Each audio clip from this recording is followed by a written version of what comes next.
क्या झारखंड में सरकारी नौकरी के नंबर भी पैसों से तय हो रहे थे? जेपीएससी को लेकर सड़क से सदन तक हंगामा जारी है।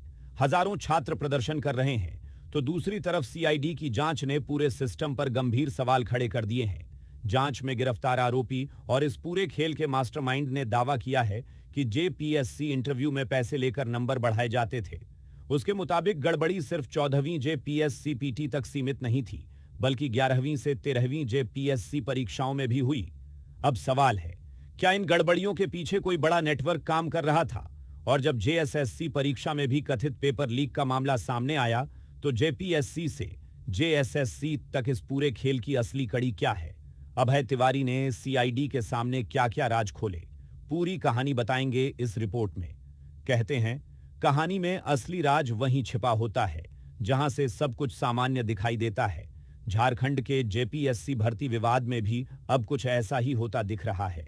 एक तरफ हजारों छात्र सड़कों पर हैं, दूसरी तरफ सीआईडी की जांच जारी है, और इसी जांच की आंच एक ऐसे कथित नेटवर्क तक पहुंच रही है जिसमें परीक्षा, इंटरव्यू, बिचौलिए और पैसों के लेनदेन की कड़ियां जुड़ती नजर आ रही हैं।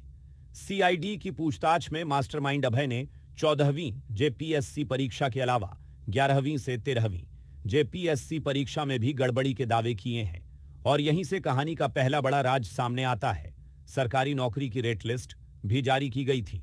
एफआरओ पद के लिए 20 से 25 लाख रुपए, एससीएफ पद के लिए 30 से 35 लाख रुपए और सीडीपीओ परीक्षा में भी लाखों रुपये लेने की बात सामने आई। लेकिन असली सनसनी तो तब सामने आई जब इंटरव्यू को लेकर दावा सामने आया। रिपोर्टों के मुताबिक कुछ कैंडिडेट से इंटरव्यू में नंबर बढ़वाने के लिए करीब 15 लाख रुपये तक लेने की बात कही गई।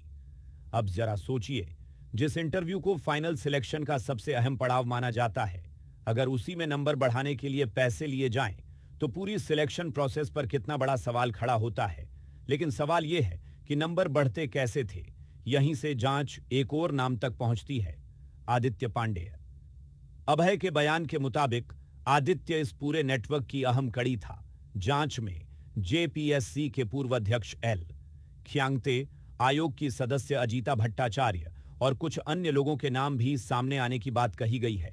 आरोप है कि बिचौलियों के जरिए कैंडिडेट्स का संपर्क कराया गया और उन्हें ऐसे इंटरव्यू बोर्ड में शामिल कराया गया जहां उनके नंबर बढ़ाए जा सकें। लेकिन कहानी यहां खत्म नहीं होती, क्योंकि अब सवाल उठता है, अभय तिवारी तक सीआईडी पहुंची कैसे? जांच के दौरान अभय के ठिकाने से करीब 5 लाख रुपए नकद बरामद होने की बात सामने आई। पूछताछ बढ़ी तो जांच उसके सहयोगियों तक पहुंची। अरविंद कुमार, जेपीएससी कर्मचारी सोनू कुमार और टीडीपीएल से जुड़े लोगों से भी पूछताछ हुई। फिर जांच को मिला एक नया सुराग। रांची का एक होटल, स्टेशन रोड स्थित इस होटल को अभय ने 11 महीने के लिए लीज पर लिया था। अब सीआईडी होटल के रजिस्टर, बिल और वहां आने जाने वाले लोगों की जानकारी खंगाल रही है, क्योंकि अगर इस होटल में नेटवर्क से जुड़े लोगों की मुलाकातें हुई तो जांच के लिए ये एक अहम कड़ी साबित हो सकती है। और इसके बाद आती है सबसे जरूरी चीज, पैसे की कहानी। सीआईडी अभय और उसके करीबियों के बैंक खातों और वित्तीय लेन देन की जांच कर रही है, क्योंकि किसी भी आर्थिक अपराध में सबसे बड़ा सवाल यही होता है, पैसा आया कहां से और पहुंचा किसके पास। इसी बीच जेपीएससी और टीडीपीएल के बीच करीब 2 करोड़ रुपये के लेन देन का आरोप भी सामने आया, लेकिन इसे फिलहाल जांच में सामने आया आरोप ही माना जा रहा है। इसी विवाद के बीच तत्कालीन जेपीएससी अध्यक्ष एल खियांगते पर गंभीर आरोप लगे और उनकी गिरफ्तारी हुई। अब कहानी का एक और चैप्टर खुलता है, JSSC junior engineer paper leak. Ranchi police ने मुंबई से अरुण शर्मा को गिरफ्तार किया है। अरुण को परीक्षा कराने और डेटा मैनेजमेंट से जुड़ी एजेंसी बिनसिस का संचालक और निदेशक बताया गया है। यानी एक तरफ जेपीएससी में कथित इंटरव्यू सेटिंग, दूसरी तरफ जेएसएससी में कथित पेपर लीक। और इस पूरी कहानी में परीक्षा कराने वाली एजेंसियों और बिचौलियों की भूमिका भी सवालों के घेरे में है। अब सीआईडी के सामने सबसे बड़ा सवाल यही है, क्या ये अलग अलग घटनाएं हैं या फिर इनके पीछे कोई बड़ा परीक्षा सिंडिकेट काम कर रहा था? मुख्यमंत्री हेमंत सोरेन ने भी सख्त कार्रवाई की बात कही है। वहीं जांच बैंक ट्रेल, कॉल रिकॉर्ड और डिजिटल डेटा को जोड़ने में जुटी है। लेकिन यह मामला सिर्फ पैसों का नहीं है, ये उन हजारों छात्रों के भविष्य का सवाल है जो दिन रात मेहनत करके सरकारी नौकरी का सपना देखते हैं। सोचिए, अगर पैसों के लालच में किसी के भविष्य से खिलवाड़ होता है तो उस परिवार पर क्या गुजरती होगी।